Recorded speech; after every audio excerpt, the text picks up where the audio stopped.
कर रहा हूँ। दिल्ली से पुलवामा तक एक ही साजिश, एक ही सोच, बस जगह है बदली। फरीदाबाद से चला विस्फोटक और गूंजा दिल्ली में धमाका। गुजरात में पकड़े गए आतंकी जिसकी नजर थी दिल्ली और लखनऊ पर। पाकिस्तान कनेक्शन की बू जैसे मोहम्मद और आईएसकेपी के तार दिल्ली धमाके तक पहुंचे। 10-11 को दिल्ली की हवा में अचानक एक ऐसा धमाका हुआ जिसने पूरे देश को हिला कर रख दिया। लाल किला मेट्रो स्टेशन के बाहर धुएं, चीखे और भगदड़ के बीच लोगों को समझ नहीं आया कि आखिर ये क्या हो गया। कुछ ही मिनटों में सोशल मीडिया पर तस्वीरें और वीडियो वायरल होने लगे और फिर जो कहानी सामने आई वो किसी फिल्म से कम नहीं थी। इस धमाके में 9 लोगों की मौत हो चुकी है अब तक और 20 से ज्यादा लोग घायल हैं। मौके पर ही दिल्ली पुलिस स्पेशल सेल और बम स्क्वाड ने मोर्चा संभाला। कार का मलबा जो अब सिर्फ लोहे के टुकड़ों में तब्दील हो चुका है। कार की जांच में सामने आया है कि ये गाड़ी गुरुग्राम निवासी सलमान के नाम पर ली गई थी। सलमान को हिरासत में लेकर जब पूछताछ किया गया तो सलमान ने बताया कि सर ये कार तो मैंने ओखला में बेच दी थी, जबकि ओखला में जिसने ये कार खरीदी थी उसका कहना है कि मैंने तो इसे अंबाला में एक व्यक्ति को बेच दिया था और फिर वही कार पहुंची है पुलवामा के तारीख तक। हाँ, वही पुलवामा जहां 2019 में एक कार बम धमाके में 40 जवान शहीद हुए थे। इतिहास जैसे खुद को दोहराने निकला हो। दिल्ली धमाके की जांच जैसे जैसे आगे बढ़ी वैसे वैसे परतें खुलनी चालू हो गई। गुजरात एटीएस ने अहमदाबाद से 3 आईएसआई आतंकियों को गिरफ्तार किया था। इसके पास से लैपटॉप, मोबाइल और नक्शे बरामद हुए थे, जिसमें से दिल्ली, लखनऊ और अहमदाबाद के कई इलाकों को रैकी दर्ज की गई थी।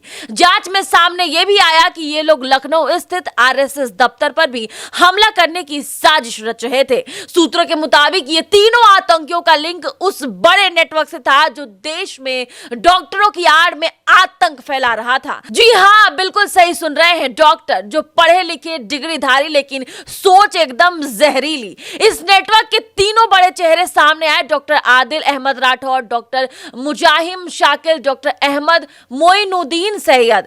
तीनों के तार जैसे मोहम्मद और आईएसकेपी जैसे संगठनों से जुड़े हुए हैं। डॉक्टर आदिल के लॉकर में AK-47 राइफलें मिली। डॉक्टर मुजाहिद के फरीदाबाद ठिकाने से 360 किलो अमोनियम नाइट्रोट मिला। पुलिस कमिश्नर ने यह भी कहा कि यह RDX नहीं है लेकिन किसी बड़े विस्फोटक से कम भी नहीं है।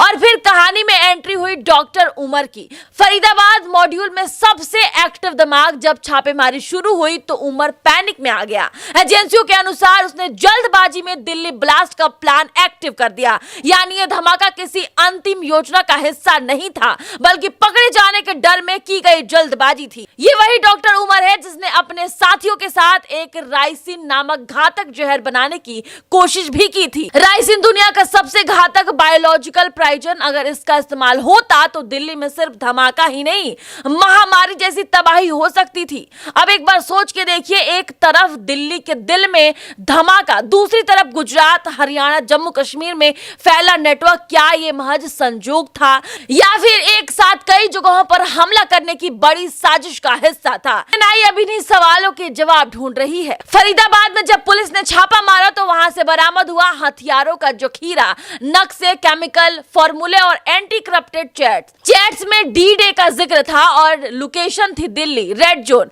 क्या यही D-Day था, वही दिन जब लाल किला मेट्रो के बाहर धमाका हुआ?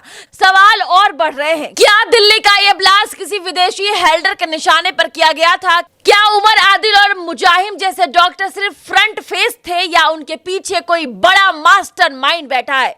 गुजरात एटीएस, ANI और सेंट्रल एजेंसियों अब तक इसी की गुत्थी को सुलझा रही है, लेकिन जो तस्वीरें सामने आई वो डराने वाली है। देश के अंदर ही शिक्षा, पेशा और मानवता की आड़ में छिपे आतंकी जो स्टेथोस्कोप की जगह गन उठा रहे थे, जो इंसान की जान बचाने की कसम खाकर उसे खत्म करने की योजना बना रहे थे। ये वाइटर कॉलर टेररिज्म का सबसे खतरनाक चेहरा है। लाल किला ब्लास्ट, अब तक 9 की मौत, 20 लोग घायल। फरीदाबाद से 360 किलो विस्फोटक बरामद। गुजरात एटीएस ने 3 आईएसआई आतंकी दबोचे। डॉक्टरों का टेरर नेटवर्क बेनकाब। ये कोई छोटी वारदात नहीं थी, ये देश की दिल पर वार था। एक ऐसा वार जिसने सुरक्षा एजेंसियों को फिर सोचने पर मजबूर कर दिया कि जब डॉक्टर, साइंटिस्ट और इंजीनियर तक इस जाल में फंस सकते हैं तो दुश्मन अब बंदूक से नहीं, ब्रेन से हमला कर सकता है। फिलहाल दिल्ली एनसीआर हाई अलर्ट पर है। एजेंसियां 24 घंटे निगरानी में है। जिन्हें पकड़ा गया है उनसे कई और नाम निकल रहे हैं। एएनआई, इंटेलिजेंस ब्यूरो और गुजरात एटीएस मिलकर इस पूरे आईएसआई मेडिकल नेटवर्क की तह तक जा रही है। यह सिर्फ जांच की कहानी नहीं बल्कि चेतावनी है कि आतंक अब किसी चेहरे, किसी पोशाक, किसी धर्म से बांधा नहीं रहा।